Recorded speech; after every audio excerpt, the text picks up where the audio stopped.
Quinta-feira abençoada. Quando os discípulos de João foram embora, Jesus começou a dizer ao povo a respeito de João: "O que vocês foram ver no deserto? Um caniço agitado pelo vento? O que vocês foram ver? Um homem vestido de roupas finas? Os que vestem roupas finas moram nos palácios reais. Sim, o que foram ver? Um profeta? Sim, eu lhes digo, e muito mais do que um profeta. Este é aquele de quem está escrito: Eis que eu envio adiante de você o meu mensageiro, que preparará o caminho diante de você. Mateus 11, 7-10, NAJFA. Nesta porção da Palavra de Deus, Jesus começa a falar publicamente sobre o ministério de João. Não é uma conversa privada nem um elogio superficial.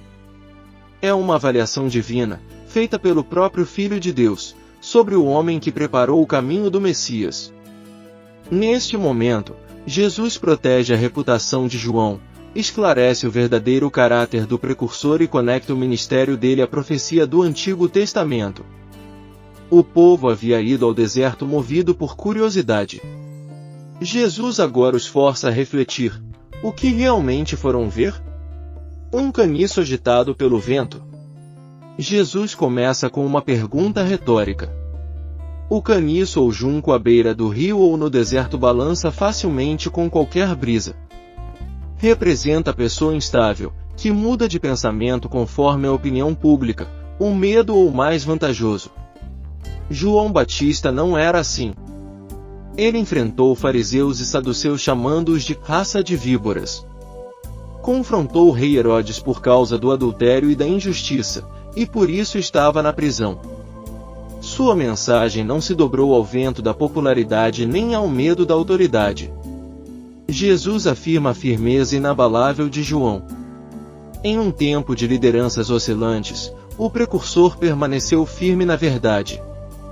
Um homem vestido de roupas finas? Roupas finas e luxuosas eram símbolo de status, conforto e poder político. Jesus observa que quem busca esse estilo de vida mora nos palácios. João, ao contrário, vestia pelo de camelo e cinto de couro, e se alimentava de gafanhotos e mel silvestre. Sua aparência e estilo de vida eram um protesto vivo contra o materialismo e a ostentação religiosa da época. O deserto não era lugar de glamour. João escolheu a simplicidade radical para que nada distraísse as pessoas da mensagem de arrependimento. Jesus elogia essa renúncia. O verdadeiro servo de Deus não busca a aprovação do mundo nem o conforto que o mundo oferece. Um profeta? Sim, eu lhes digo, e muito mais do que um profeta. Aqui está o clímax da avaliação de Jesus. João era profeta, e o último dos grandes profetas da antiga aliança. Mas ele era muito mais. Por quê? Porque ele não apenas anunciou a vinda do Messias de longe, como Isaías ou Malaquias. João apontou diretamente para Jesus e disse: Eis o Cordeiro de Deus, que tira o pecado do mundo. Ele foi o elo vivo entre a promessa e o cumprimento.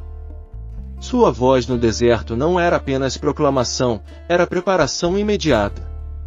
Jesus fecha o argumento com a Escritura: Eis que eu envio adiante de você o meu mensageiro, que preparará o caminho diante de você. Esta é a confirmação oficial de que João é o cumprimento da profecia. Deus havia prometido um mensageiro que endireitaria o caminho do Senhor. João é esse mensageiro. Ao citar a profecia, Jesus não apenas exalta João, ele se identifica como o Senhor cujo caminho estava sendo preparado. Toda a autoridade de João deriva do fato de que ele apontava para Cristo. Atualmente o mundo, a cultura e até mesmo alguns círculos religiosos sopram ventos constantes de acomodação. João nos ensina que o servo de Deus não é um caniço. A fidelidade à palavra e à verdade de Cristo vale mais do que a aprovação das multidões ou a segurança pessoal. Em uma época obcecada por aparência, status e sucesso ministerial, o exemplo de João confronta.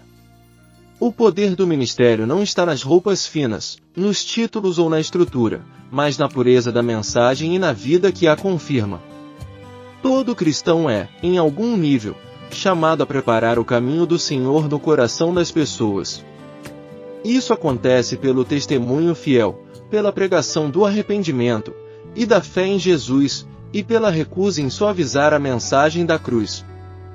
João não atraiu as pessoas para si, ele as apontou para Cristo. O maior elogio que um servo pode receber é aquele que João recebeu, ser reconhecido por Jesus como alguém que preparou o caminho. Todo sucesso ministerial verdadeiro é medido por quanto Cristo é exaltado e quanto as pessoas são levadas a Ele.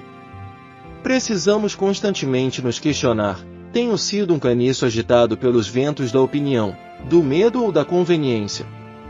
Minha vida e meu ministério refletem simplicidade e dependência de Deus ou busca de status e conforto? As pessoas que me cercam são levadas a olhar para Jesus ou a admirar a mim? Estou preparado para pagar o preço da fidelidade, mesmo que isso signifique solidão, incompreensão ou sofrimento. João Batista terminou seus dias na prisão sendo decapitado. No entanto, Jesus o chamou de maior entre os nascidos de mulher. A grandeza no reino não se mede por popularidade ou longevidade, mas por fidelidade ao chamado de preparar o caminho do Senhor. Jesus não permitiu que a dúvida de João manchasse a avaliação pública do seu ministério. Ele o defendeu, o exaltou e o conectou à história da redenção.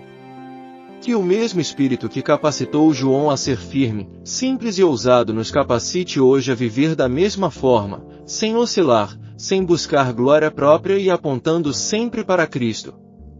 Oração. Excelentíssimo Deus, obrigado pelo exemplo de João Batista. Livra-me de ser um caniço agitado pelo vento. Dá-me coragem para permanecer firme na verdade, simplicidade para rejeitar o orgulho e o luxo deste mundo, e paixão para preparar